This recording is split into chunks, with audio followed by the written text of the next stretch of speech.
ஒரு டென்னிஸ் கிரிக்கெட்டில் நம்ம டென்னிஸ் பாலை வச்சு கிரிக்கெட் விளாட்றதில் பண்ணுற அந்த ட்ரிக்கை ஒரு இன்டர்நேஷ்னலுக்குள்ளே எப்படி கொண்டு போனீங்க?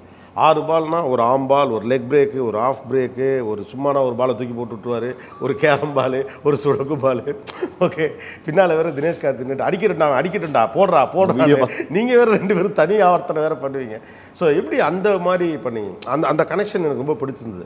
இந்த இன்டர்நேஷ்னல் சினிமா அப்படின்னா நீங்கள் வெல் ரூட்டடாக இருக்கிறது தான் இன்டர்நேஷ்னல் சினிமா அப்படின்னு சொல்லுவாங்க. அது மாதிரி நீங்கள் சின்ன வயசில் டென்னிஸ் பாலை அப்படி திருப்பி விடுறத அதை போய் இன்டர்நேஷ்னல் வரைக்கும் கொண்டு போயிருக்கீங்கள. அதுதான் உலக கிரிக்கெட்டுக்கும் எனக்கு சண்டையேங்கிறேன்.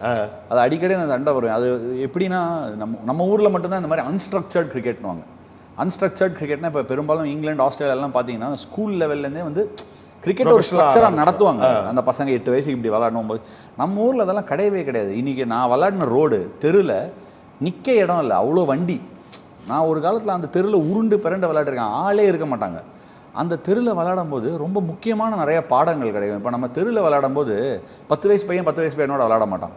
10 வயசு பையன் 16 வயசு பையனோட விளையாடுவாங்க. நிறைய தடவை 30 வயசு அங்கிளோட விளையாடுவாங்க. அவர் வந்து விளையாடுவாங்க, ஒத்துக்க மாட்டாங்க. அது வேற சொல்லுவாங்க, அவங்க டீமை கரெக்டாக எடுத்துட்டுருவாங்க. நம்ம வந்து இது பண்ணுவோம். ஸோ யார் பேட் வச்சிருக்கானோ அவன் தான் ஓனர்.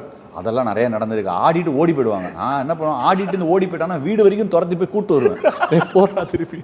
நல்ல ஒரு அந்த அந்த அந்த அந்த பையன் வளரவே இல்லை, மாறவும் இல்லை, அவ்வளோதான்.